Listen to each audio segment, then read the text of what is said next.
ಕಂಡೀಷನಲ್ಸ್ ಅಂದರೆ ಏನು? ನಾವೀಗಾಗಲೇ ಸಾಕಷ್ಟು ವಿಡಿಯೋಗಳಲ್ಲಿ, ಅಂದರೆ 1ರಿಂದ 20 ಸೆಂಟೆನ್ಸ್ ಮಾಡೋ ವಿಡಿಯೋಗಳಲ್ಲಿ, 1ರಿಂದ 35 ಸೆಂಟೆನ್ಸ್ ಮಾಡೋ ವಿಡಿಯೋಗಳನ್ನು ನೀವು ನೋಡಿದ್ರೆ ನೀವಲ್ಲೆಲ್ಲ ನೋಡಿರೋದು ಕಂಡೀಷನಲ್ಗಳೇ. ಕಂಡೀಷನಲ್ಸಲ್ಲಿ ಕಂಡೀಷನ್ ಅನ್ನುವಂಥ ಒಂದು ಪದ ಇದೆ. ಕಂಡೀಷನ್ ಅಂದ್ರೇನು? ನೀವೇನಾದರೂ ಒಂದು ವಸ್ತುವನ್ನು ಕೊಂಡ್ಕೊಳ್ಳೋಕೆ ಹೋದಾಗ ಕಂಡೀಷನ್ಸ್ ಅಪ್ಲೈ ಅಂತಾರೆ. ಹಾಗಾದರೆ ಏನೋ ಒಂದು ಕಂಡೀಷನ್ ಇರತ್ತಲ್ಲಿ. ಕಂಡೀಷನಲಲ್ಲಿ ಕೂಡ ಒಂದು ಕಂಡೀಷನ್ ಇದೆ. ಆ ಕಂಡೀಷನ್ ಏನಂದರೆ ಇಫ್ ಅನ್ನೋ ಅಂಥದ್ದು. ಇಫ್ ಅನ್ನುವಂಥ ಒಂದು ಪದದಿಂದ, ಅಂದರೆ ಆದರೆ, ಹೋದರೆ ಅನ್ನುವಂಥ ಪದದಿಂದ ನಾವು ಕೆಲವಷ್ಟು ಸೆಂಟೆನ್ಸ್ಗಳನ್ನು ಮಾಡಬೇಕಾಗತ್ತೆ. ಎಷ್ಟೋ ಸಲ ನಾವು ಇಫ್ ಅಂತ ಬಳಸದೆ ಆ ಸೆಂಟೆನ್ಸ್ ಮಾಡಿದ್ರೆ ಕೇಳುಗನಿಗೆ ಅದರ ಅರ್ಥ ಸಂಪೂರ್ಣವಾಗಿ ಆಗೋದಿಲ್ಲ. ಹಾಗಾಗಿ ಕಂಡೀಷನಲ್ಗಳನ್ನು ನಾವು ಕಲ್ತ್ಕೊಳ್ಬೇಕು. ಕಂಡೀಷನಲ್ಸ್ ಆರ್ ಕನ್ಕಾಕ್ಟೆಡ್ ಕಾಂಟೆಕ್ಟ್ಸ್. ಅಂದರೆ ಯಾವುದೋ ಒಂದು ವಿಷಯ, ಅಲ್ಲಿ ಇಮ್ಯಾಜಿನೇಷನ್ ಇರುತ್ತೆ. ಕನ್ಕಾಕ್ಟೆಡ್ ಅಂದರೆ ಇಮ್ಯಾಜಿನೇಷನ್ ಅಂತ. ಅದೊಂದು ಇಮ್ಯಾಜಿನರಿ ಸಿಚುವೇಶನ್. ನೀನು ಬೆಂಗಳೂರಿಗೆ ಹೋದರೆ, ನೀನು ಮೈಸೂರಿಗೆ ಬಂದರೆ, ಹೀಗೆ ಸೆಂಟೆನ್ಸ್ಗಳನ್ನ ಮಾಡ್ತಾ ಹೋದಾಗ ಅಲ್ಲಿ ಹೋದರೆ, ಬಂದರೆ, ಮಾಡಿದ್ರೆ ಅನ್ನೋಂಥ ಒಂದು ರೇ ಅನ್ನೋಂಥದ್ದು ಇರುತ್ತೆ. ಅದನ್ನು ನಾವು ಹೇಗೆ ಬಳಸ್ತೀವಿ? ಕಂಡೀಷನಲ್ಸಲ್ಲಿ ನಾವು ತುಂಬ ಮುಖ್ಯವಾಗಿ ಈಗಾಗಲೇ ಈ ಥರದ 3 ಸೆಂಟೆನ್ಸ್ಗಳನ್ನು ನೋಡಿದ್ದೀವಿ. If you study you will succeed. If you studied you would succeed. ಅಂದರೆ ಸ್ಟಡಿ ಅನ್ನೋ ಪ್ರೆಸೆಂಟ್ ಟೆನ್ಸಲ್ಲಿ ಫ್ಯೂಚರ್ನ ನಾವು ಹೀಗೆ ಬಳಸ್ತೀವಿ. ಸ್ಟಡೀಡ್ ಅಂತ ಒಂದು ಪಾಸ್ಟಲ್ಲಿ ಫ್ಯೂಚರ್ನ ವುಡ್ ಅಂತ ಹೇಳ್ತೀವಿ. ಅಂದರೆ ಈಗ ವರ್ತಮಾನದಲ್ಲಿ ನಾನು ಈಗ ಮಾತಾಡ್ತಾ ಇದ್ದೀನಿ, ನೀವು ಕೇಳಿಸ್ಕೊಳ್ತಿದ್ದೀರಾ. ಈ ವರ್ತಮಾನಕ್ಕೆ ಮುಂದಕ್ಕೆ ಒಂದು ಫ್ಯೂಚರ್ ಇದೆ. ಈ ಕ್ಷಣಕ್ಕೆ ನಾವು ಹೇಳಿದ್ರೆ ನಾವು ವಿಲ್ ಅಂತ ಹೇಳ್ತೀವಿ. ಆದರೆ ಅದೇ ಹಿಂದೆ ಕೂಡ ಒಂದು ಪಾಸ್ಟ್ ಟೆನ್ಸ್ ಇತ್ತು, ಆ ಪಾಸ್ಟ್ ಟೆನ್ಸ್ಗೆ ಒಂದು ಫ್ಯೂಚರ್ ಇತ್ತು, ಅದು ಕೂಡ ಈಗ ನಮಗೆ ಪಾಸ್ಟ್ ಆಗಿದೆ. ಆ ಪಾಸ್ಟಿನ ಫ್ಯೂಚರ್ಗೆ ವುಡ್ ಅಂತ ಹೇಳ್ತೀವಿ, ಪ್ರೆಸೆಂಟಿನ ಫ್ಯೂಚರ್ಗೆ ವಿಲ್ ಅಂತ ಹೇಳ್ತೀವಿ. ಇದು ಮೊದಲನೇ ಮತ್ತು ಎರಡನೇ ಸೆಂಟೆನ್ಸಿನ ವ್ಯತ್ಯಾಸ. ಇನ್ನೊಂದಿದೆ, ಬರೀ ಪ್ರೆಸೆಂಟ್ ಟು ಪಾಸ್ಟ್ ಅಷ್ಟೇ ಅಲ್ಲ, ತುಂಬ ಹಿಂದೆ ಆಗಿದೆ ಒಂದು ಘಟನೆ. ಇಫ್ ಯು ಹ್ಯಾಡ್ ಸ್ಟಡೀಡ್ ಅಂದರೆ ಈಗ ಓದೋ ಸಾಧ್ಯತೆ ಇಲ್ಲ, 10 ವರ್ಷ 15 ವರ್ಷ ಆಗಿದೆ ನಾವು ಎಜುಕೇಷನ್ನ ಬಿಟ್ಟು. If you had studied you would have succeeded. ಅಂದರೆ ನೀನು ಓದಿದ್ದಿದ್ರೆ ಯು ವುಡ್ ಹ್ಯಾವ್ ಸಕ್ಸೀಡೆಡ್. ಈ 3 ರೀತಿಯ ಸೆಂಟೆನ್ಸ್ಗಳಲ್ಲೂ ಕೂಡ ಇಫ್ ಅನ್ನೋವಂಥದ್ರ ಬಳಕೆ ಆಗಿದೆ. ಇಫ್ ಯು ಅಂತ ಹೇಳ್ತಾ ಹೋಗ್ತೀವಿ 3 ಸೆಂಟೆನ್ಸಲ್ಲೂ. ಕಾಮ ಆದಮೇಲೆ ಮತ್ತೆ ಯು ಬಳಸ್ತೀವಿ, ಅದಾದಮೇಲೆ ಒಂದು ಕಡೆ ವಿಲ್ ಹಾಕಿದ್ದೀವಿ, ಅದಾದಮೇಲೆ ವುಡ್ ಹಾಕಿದ್ದೀವಿ, ಅದಾದಮೇಲೆ ವುಡ್ ಹ್ಯಾವ್ ಹಾಕಿ V3 ಹಾಕಿದ್ದೀವಿ. ಗಮನಿಸಿ, ವಿಲ್ ಮತ್ತು ವುಡ್ ನಂತರ V1 ಬರುತ್ತೆ, ವುಡ್ ಹ್ಯಾವ್ನ ನಂತರ ED ಬರುತ್ತೆ. ಈ ಸೆಂಟೆನ್ಸ್ಗಳನ್ನು ಮಾಡೋದು ಹೇಗೆ ಅಂತ ಹೇಳೋದೆ ಕಂಡೀಷನಲ್ಸ್. ಇನ್ನೊಂದು ಸ್ವಲ್ಪ ಅರ್ಥ ಮಾಡ್ಕೊಳ್ಳೋಣ ಬನ್ನಿ. ಒಂದು ಅಸಂಪ್ಷನ್ ಅಥವಾ ಕನ್ಕಾಕ್ಟೆಡ್ ಕಾಂಟೆಕ್ಸ್ಟ್ ಅಥವಾ ಇಮ್ಯಾಜಿನರಿ ಸಿಚುವೇಶನ್. ನೋಡಿ, ಇಂಥ ಒಂದು ಸೆಂಟೆನ್ಸು, ನಾನು ಈಗ ಪ್ರೈಮ್ ಮಿನಿಸ್ಟರ್ ಅಲ್ಲ, ನಾನೊಬ್ಬ ಸಾಮಾನ್ಯ ಟೀಚರ್.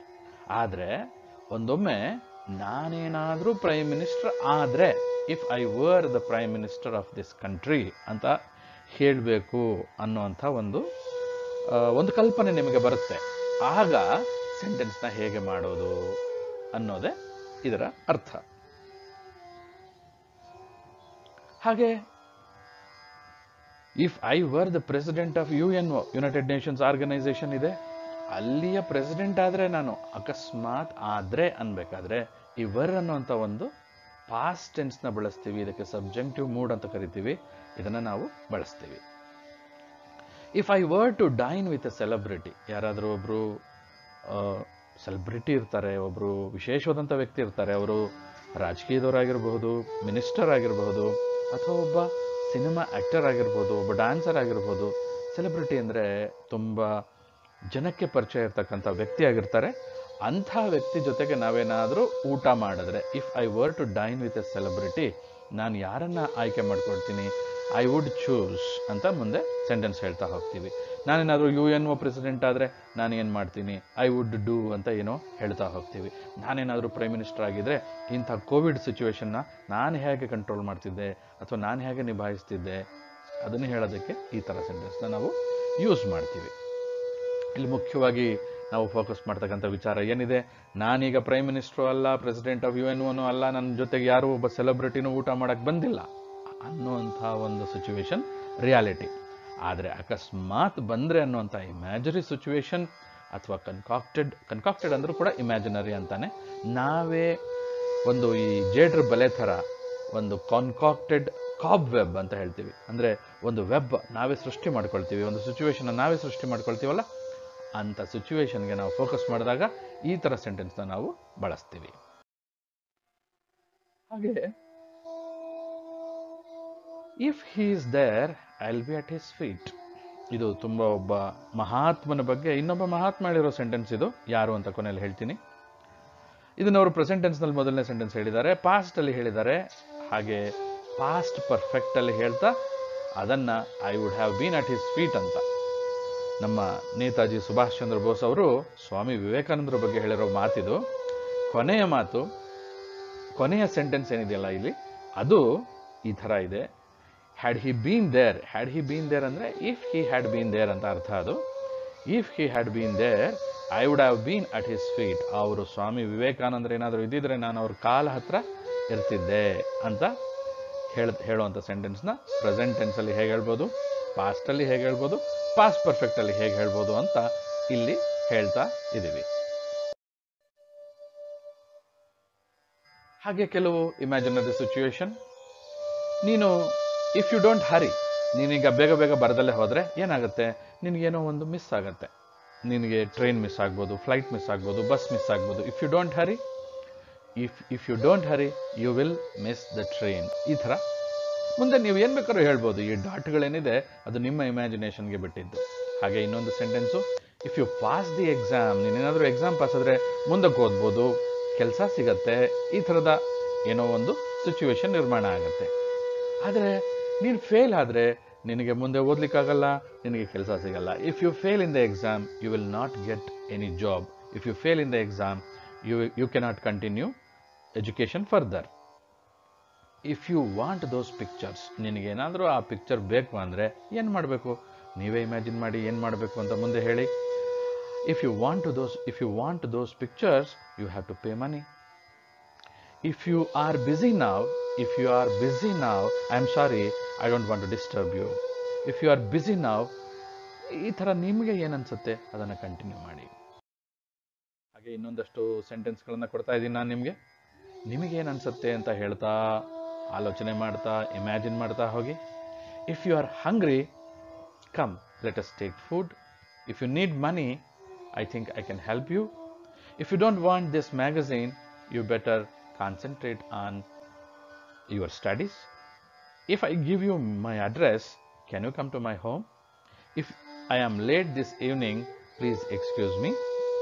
So ನಿಮಗೆ ಅನ್ಸುತ್ತೆ, ನೀವು ಸೆಂಟೆನ್ಸ್ಗಳನ್ನು ಫ್ರೇಮ್ ಮಾಡಿ. Don't be influenced by my sentences alone.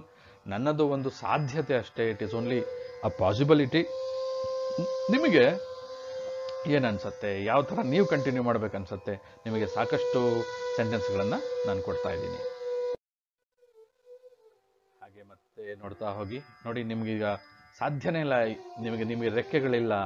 ಅಕಸ್ಮಾತ್ ನನಗೆ ರೆಕ್ಕೆ ಬಂದರೆ ಏನು ಮಾಡ್ತೀನಿ? ಇಫ್ ಐ ಹ್ಯಾಡ್ ವಿಂಗ್ಸ್, ನನಗೇನಾದರೂ ರೆಕ್ಕೆ ಇದ್ದರೆ ಏನು ಮಾಡ್ತಿದ್ದೆ ಅನ್ನುವಂಥ ಒಂದು imaginary situation. If god had appeared before, ಅಕಸ್ಮಾತ್ ದೇವರು ನನ್ನ ಮುಂದೆ ಬಂದರೆ ನಾನು ಏನು ಹೇಳ್ತೀನಿ? ನೋಡಿ, ಯೋಚನೆ ಮಾಡಿ, ಆಲೋಚನೆ ಮಾಡಿ ಹೇಳಿ. If I could have been in water, ನೀರಲ್ಲೂ ನನಗೆ ಬದುಕಕ್ಕೆ ಸಾಧ್ಯ ಆಗಿದ್ದಿದ್ರೆ. ಯಾಕಂದರೆ ನೀರಲ್ಲಿ ಹೋದರೆ ನಮಗೆ ಆಕ್ಸಿಜನ್ ಕೊರತೆ ಆಗುತ್ತೆ, we can't breathe and we can't live like frog. Amphibians ಅಂತ ಕರಿತೀವಿ ನಾವು ಅದನ್ನು. ಅಂದರೆ ನೀರಿನ ಮೇಲೂ ಇರ್ತಾರೆ, ನೆಲದ ಮೇಲೂ ಇರ್ತಾರೆ. ಅಂತಹ ಕೆಲವು ಟಾರ್ಟಾಯ್ಸ್ ಅಥವಾ ಕ್ರೊಕೊಡೈಲ್ ಅಥವಾ ಫ್ರಾಗ್, ಈ ಥರ ನಾವಿಲ್ಲ. ಮೀನಿಗೆ ನೆಲದ ಮೇಲೆ ಇರೋಕ್ಕಾಗಲ್ಲ, ನಮಗೆ ನೀರೊಳಗಡೆ ಇರೋಕ್ಕಾಗಲ್ಲ. ಕೆಲವು ಆಂಫಿಬಿಯನ್ಸ್ ಇದ್ದಾವೆ, ಅವು ಎರಡೂ ಕಡೆ ಇರ್ತವೆ. ಅಕಸ್ಮಾತ್ ನಾನು ಒಂದು ಆಂಫಿಬಿಯನ್ ಆದರೆ ನಾನು ಹೇಗೆ ಮಾಡ್ತೀನಿ, ಏನು ಮಾಡ್ತೀನಿ, ಹೇಗೆ ಬದುಕ್ತೀನಿ ಅನ್ನೋದ್ರ ಬಗ್ಗೆ ನಾವು ಹೇಳ್ತಾ ಹೋಗ್ಬೋದು. If I were given 50 billion rupees, my God, 50 billion rupees, and has to spend in one day, my God, this is another situation. 50 billion rupees ಕೊಟ್ಟು ಒಂದೇ ದಿನದಲ್ಲಿ ಖರ್ಚು ಮಾಡಬೇಕು ಅಂತ ಯಾರೋ ಒಬ್ಬ ಪುಣ್ಯಾತ್ಮ ನಿಮಗೆ ಕೊಟ್ಟರೆ ನೀವು ಏನು ಮಾಡ್ತೀರಾ? So imagine and continue with your imaginary situation. ಹಾಗೆ if I were a fish, ನಾನೊಂದು ಮೀನಾಗಿದ್ದಿದ್ರೆ. If a goddess had appeared before me, ಒಂದು ದೇವತೆ ಬಂದು ಕಣ್ಮುಂದೆ ನಿಂತ್ಕೊಂಡ್ರೆ. If I were late to an interview and stuck in a traffic jam, ಒಂದು traffic ಜಾಮಲ್ಲಿ ಹೋಗ್ತಾ ಇದ್ದೀರಾ, ನಿಮಗೆ ಇಂಟರ್ವ್ಯೂ ಇದೆ, ಜಾಬ್ ಇಂಟರ್ವ್ಯೂ ಇದೆ, ಲೇಟ್ ಆಗ್ತಾ ಇದೆ, ಆದರೆ ನಿಮಗೆ ಟ್ರಾಫಿಕ್ ಜಾಮಲ್ಲಿ ಸಿಗಾಕೊಂಡ್ಬಿಟ್ಟಿದ್ರೆ ಏನು ಮಾಡ್ತೀರಾ? If I noticed that I had lost my wallet with money and credit cards only after consuming food in a hotel along with my friend, ನಿಮ್ಮ ಫ್ರೆಂಡ್ ಜೊತೆಗೆ ಒಂದು ಹೋಟೆಲ್ಗೆ ಹೋಗಿದ್ದೀರಾ, ಅಲ್ಲಿ ಊಟ ಎಲ್ಲ ಮಾಡಾದ್ಮೇಲೆ ನೀವು ನೋಡ್ಕೊಳ್ತೀರಾ ನಿಮ್ಮ ಹತ್ರ ವ್ಯಾಲೆಟ್ ಇಲ್ಲ, ಕಳೆದೋಗಿದೆ, ಅದರೊಳಗಡೆ ಕ್ರೆಡಿಟ್ ಕಾರ್ಡು ಇತ್ತು, ಡೆಬಿಟ್ ಕಾರ್ಡು ಇತ್ತು, ಎಲ್ಲ ಇತ್ತು, ದುಡ್ಡಿತ್ತು, ಆದರೆ ಈಗ ನೀವು ಪೇ ಮಾಡೋ ಸ್ಥಿತಿಲಿಲ್ಲ, ಆದರೆ ಊಟ ಆಗೋಗಿದೆ. ಫ್ರೆಂಡ್ ಜೊತೆ ಇದ್ದೀರಾ, ಫ್ರೆಂಡ್ ಮುಂದೆ ನಿಮ್ಮ ಕಷ್ಟನ ಹೇಳ್ಕೊಳ್ಳೋವಂಥ ಫ್ರೆಂಡಾ ಅಥವಾ ಸಿಚುವೇಶನ್ ಅರ್ಥ ಮಾಡ್ಕೊಳ್ದಲ್ಲೇ ಇರೋವಂಥ ಫ್ರೆಂಡಾ? ಇಂಥ ಸಿಚುವೇಶನಲ್ಲಿ ನೀವು ಹೇಗೆ ನಿಭಾಯಿಸ್ತೀರಾ? This is a concocted imaginary situation where you are asked to deal with how you do. If I had been in water too, if I were given 50 billion rupees and asked to spend in one day, if I had gone to a hotel with a celebrity and he asked me to foot the bill, ನಾವು ಒಬ್ಬರು celebrity ಜೊತೆಗೆ ಹೋದರೆ ಅವ್ರ ಜೊತೆಲಿ ನಾವು ಊಟ ಮಾಡಿದ್ಮೇಲೆ ಸೆಲೆಬ್ರಿಟಿನೇ ಹೇಳ್ತಾರೆ ಓಕೆ ಪೇ ಮಾಡಿಬಿಡಿ ಅಂತ, ಆವಾಗ ನೀವೇನು ಮಾಡ್ತೀರಾ? ಹೇಗೆ ಡೀಲ್ ಮಾಡ್ತೀರಾ? If I were the president of India, if a man on road came to me and said that he was God, if God had wished to bestow me with 3 boons, ದೇವರು ನಿಮ್ಮ ಮುಂದೆ ಬಂದು 3 ವರ ಕೊಡ್ತೀನಿ, ಏನು ಬೇಕು ಕೇಳು ಅಂತಾರೆ, ಅವಾಗ ನೀವೇನು ಕೇಳ್ತೀರಾ? ಅದನ್ನು ಹೇಗೆ ಇಂಗ್ಲೀಷ್ನಲ್ಲಿ ಕಂಟಿನ್ಯೂ ಮಾಡ್ತೀರಾ? Thanks for watching. Please put your valuable comments. See you in the next video. Till then, keep smiling and keep learning.